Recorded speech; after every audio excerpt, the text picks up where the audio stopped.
ও দুনিয়ার মুসলমান, আজকে আমরা চারদিকে গুনাহ করতে করতে করতে এমন কোন জায়গা নাই যেখানে আমরা গুনাহ করি না। হাঁটতে গেলেও আমাদের গুনাহ হয়, বসতে গেলেও আমাদের গুনাহ হয়, দাঁড়িয়ে থাকলে আমাদের গুনাহ হয়, কোথাও দোকানে বসলেই অপরের নামে গীবত শুরু করে দিই। বান্দারে গুনার এমন আমরা গুনাহ এমন বানিয়ে নিয়েছি যে নিত্য নীতির কাজ হলো আমাদের গুনাহ করা।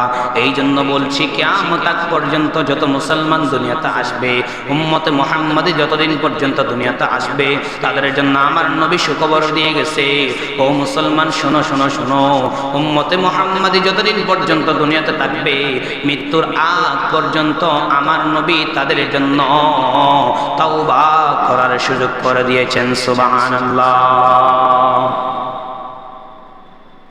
কি বুঝতে পারলেন? এটা অন্যান্য নবীর জন্য ছিল না, শুধুমাত্র একমাত্র উম্মতে মুহাম্মাদের জন্য ছিল।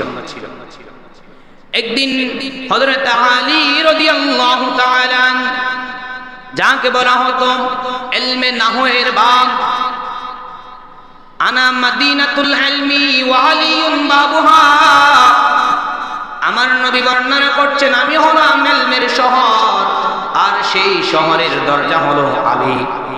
আলী রাদিয়াল্লাহু তাআলা বর্ণনা করছেন, আমি আলী একদিন মদিনার অলিতে গলিতে রাত্র অন্ধকারে ঘুরে বেড়াচ্ছিলাম। এমনটা অবস্থায় একজন নারী আলী রাদিয়াল্লাহু তাআলা এর সম্মুখে আসলেন। সম্মুখে আসার পর জিজ্ঞাসা করলেন, ইয়া আমিরুল মুমিনিন, ও আলী, আমি তো অপরাধ করে ফেলেছি, আমার ফায়সালা কি হতে পারে? এই কথা শুনে আলী রাদিয়াল্লাহু তাআলা জিজ্ঞেস করলেন, ও মুমিনা, তুমি এমন কি গুনাহ করেছো যার জন্য তুমি এত শর্মিন্দা হচ্ছ? বান্দে আল্লাহর বান্দে ডাক দিয়ে বলে, ও আলী, আমি এমন তেমন গুনাহ করি না, এমন তেমন গুনাহ করি নাই, যে গুনার কোনো ক্ষমা নাই এমন গুনাহ আমি করেছি। আলী, আমি তো ধ্বংস হয়ে গেছি। আলী, আমি তো ধ্বংস হয়ে গেছি। আলী জিজ্ঞেস করলেন, ও উম্মতে মুহাম্মাদি, আমার হাবিবের উম্মত, বলো তুমি কি এমন অপরাধ করেছো? নারী জবাব দিয়ে বলে, আলী রাদিয়াল্লাহু আনহু, আমি জিনা করেছি। বলেন না নাউজুবিল্লাহ। আমি জিনাহের গুনাহ করেছি, কি করতে পারি, কি করতে পারি?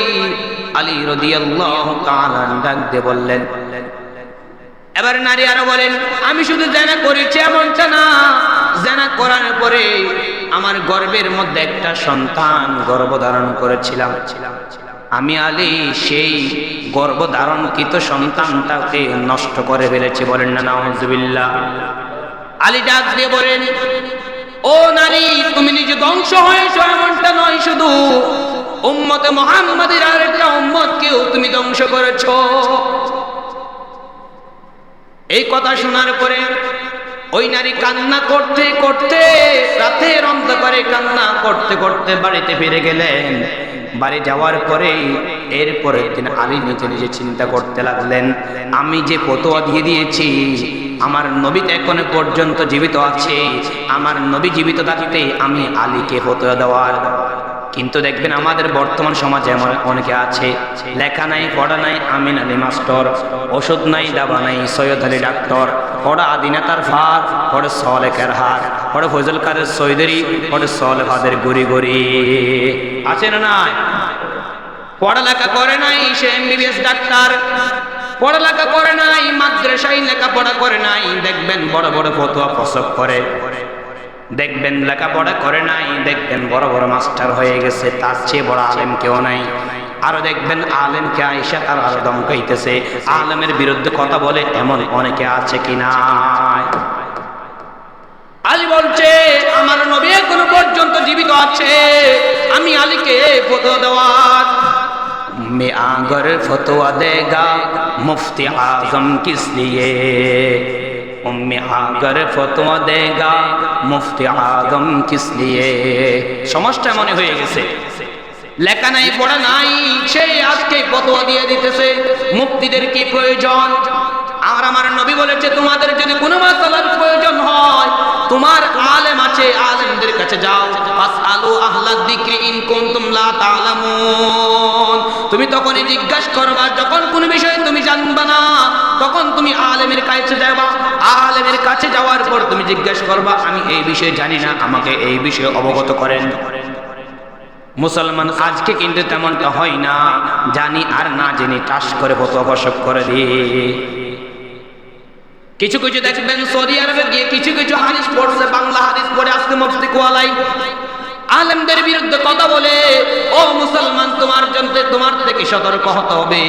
এগুলো তোমার ঈমান নিয়ে টানা হিসরা করতেছে, তোমার ঈমানকে দুরু বালির সাথে মিশাই দিতেছে। মুসলমান খেয়াল করবা, ঈমান আনা এত সহজ না। ঈমান নিয়ে তুমি দুনিয়াতে বেঁচে থাকবা, তোমার জন্য হলো জ্বলন্ত আগুনের কয়লা তুমি হাতে নিয়ে বেঁচে থাকা যেমন কঠিন, তার চেয়ে কঠিন হবে তুমি বান্দা ঈমান নিয়ে দুনিয়াতে অবিচল থাকাটা। আলী বলছেন আমি তো, আমার নবী এখনো জীবিত আছে, আমি আলী ফতোয়া দেওয়ার কেউ না। আলী কান্না করতো, এমনটা বেশ কান্না করার মতো অবস্থা, আমি কেন ফতোয়া দিয়ে দিলাম, আমার নবী তো এখনো জীবিত আছে। আলী যাইতেছে, দৌড় দিল আমার নবীর দরবারে। নবীর দরবারে গিয়ে সালাম দিলেন, আসসালাতু ওয়াসসালামু আলাইকা ইয়া রাসূলুল্লাহ, আসসালাতু ওয়াসসালামু আলাইকা ইয়া হাবিবাল্লাহ। ও নবী, একজন মহিলার সাথে আমার সাথে দেখা হয়েছিল। শুনেন, হাদিস বলছি শুনেন।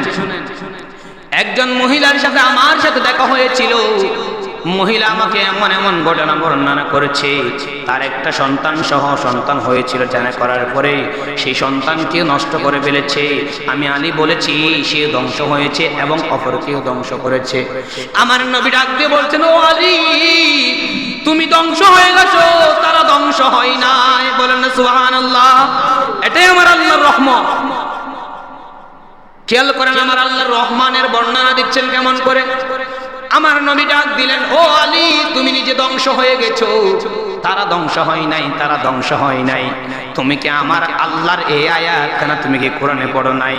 ইল্লা মান তাবা ওয়া আমানা ওয়া আমিলা সলিহান ফাউলাইকা ইউবাদদিলুল্লাহু সাইয়্যাতিহিম হাসানাত। বলেন না সুবহানাল্লাহ। ও আলী তুমি কি আয়াত পড়ো না? আমার আল্লাহ যে বর্ণনা করেছে, ইল্লা মান তাবা, যখন কোন বান্দা তওবা করে, ওয়া আমানা ওয়া আমিলা আমালান সলিহা, ঈমান আনে, ইস্তিকামাত থাকে ঈমানের উপর, এরপর আমল সলিহা করে, আমার আল্লাহ পাক রব্বুল আলামিন তার পূর্ববর্তী গুনাহগুলো, সমস্ত গুনাহগুলোরে আমার আল্লাহ নেকি দ্বারা বদলায়ে দেন। বলেন না সুবহানাল্লাহ। ও আলী তুমি কি এই আয়াত পড়ো নাই? এই আয়াত পড়ে নাই। আলী আবার কান্না করা শুরু করে দিয়েছে, হায় হায় আফসোস আমি কি করলাম, হায় মাইনে কি আবিয়া, হায় আফসোস আমি কি করেছি, আমি কি করেছি, আমি আলী তো ধ্বংস হয়ে গেছি। আলী আর দেরি করে নাই, সাথে সাথে নবীর দরবার থেকে উঠে গেলেন, দৌড় দিলেন রাতের অন্ধকারে। দৌড়াইতে দেখলেন, ডাক দিয়ে বলতেছে, আগামী গতকালকে যে আমি আলী থেকে এই মাসালা জিজ্ঞাসা করেছিলাম, নারীটি কই? সারাদিন আলী দৌড়াইলেন, নারীর খোঁজ পাই না। এমনটা অবস্থায় আলী হাঁটতে রাতের 3টা বাজছে। কয়টা? 3টা হয়ে গেছে। এমনটা অবস্থায় গতকালকে যে স্থানে আলীর সাথে মহিলার সাথে দেখা হয়েছে, একই স্থানে আজকে আবার আলীর সাথে মহিলার সাথে দেখা হয়ে গেল। আর আলী রাদিয়াল্লাহু তাআলা আর দেরি করে নাই, আমার নবীর যে ভাষ্যমতে আয়াত কানা মহিলাকে শুনিয়ে দিলেন, আর মহিলা তো খুশিতে আত্মহারা হয়ে গেছে। এটাই হলো আমার আল্লাহর রহমানের পরিচয়। বান্দা তুমি গুনাহ করবা, দেরি করো না। দেরি করলে বান্দা ফেরেশতাদের মাধ্যমে, ফেরেশতারা ঝগড়া করে, ডান কাদের ফেরেশতা বাম কাদের ফেরেশতার উপর খবরদারি করে। 8 ঘন্টা পর্যন্ত তোমার গুনাহগুলো লেখা হবে না। তুমি যদি বান্দা গুনাহ করো, 8 ঘন্টা পর্যন্ত তোমার গুনাহগুলো আমলনামার মধ্যে লেখা হবে না। বান্দা গুনাহ করেছো, আমার আল্লাহ বলছেন সাথে সাথে তওবা করো, ওয়া তুবু ইলাল্লাহি জামিআ। আল্লাহর কাছে একত্রিতভাবে তোমরা তওবা করবা, আমার আল্লাহ তোমার তওবা কবুল করে নেবে। আসা রব্বুকুম আন ইউকাফিরা আনকুম সাইয়্যাতিকুম ওয়া ইউদখিলাকুম জান্নাতিন তাজরি মিন তাহতিহাল আনহার। আসা রব্বুকুম, তোমাকে আমার আল্লাহ মাফ করে দেবে তোমার গুনাহ প্রতি, ওয়া ইউকাফিরা আনকুম সাইয়্যাতিকুম, তোমার গুনাহগুলো মাফ করে দেবে। তোমার গুনাহগুলো শুধু মাফ করবে এমনটা নয়, এমনটা নয়, তোমার গুনাহগুলো আমার আল্লাহ নেকিতে বদলাইয়ে দেবেন। শুধু তাই নয়, শুধু তাই নয়, এবং তোমাকে ওয়া ইউদখিলাকুম জান্নাতিন তাজরি মিন তাহতিহাল আনহার, তোমাকে এমন জান্নাতের মধ্যে আমার আল্লাহ প্রবেশ করাবেন যেই জান্নাতের নিচে দুধের নাহার রয়েছে। বলেন না সুবহানাল্লাহ। ও দুনিয়ার মুসলমান, কি বুঝতে পারলে? এরপর আমার আল্লাহ নিজের পরিচয় জানিয়ে দিলেন, ইন্নাহু হুয়াল গফুরুর রহিম। আমার আল্লাহর পরিচয় জানিয়ে দিচ্ছেন, আমি আল্লাহ হলাম, নিশ্চয় আমি আল্লাহ হলাম ক্ষমাশীল এবং দয়ালু। বান্দা তুমি যদি তওবার হাত দিয়া যদি আমি আল্লাহর কাছে যদি হেঁটে হেঁটে আসো, আমি আল্লাহ তোমার জন্য দৌড়ে দৌড়ে আসবো। তুমি বান্দা আমার কাছে কান্না করা আমি আল্লাহ তোমার তওবা কবুল করে নেব। আর সে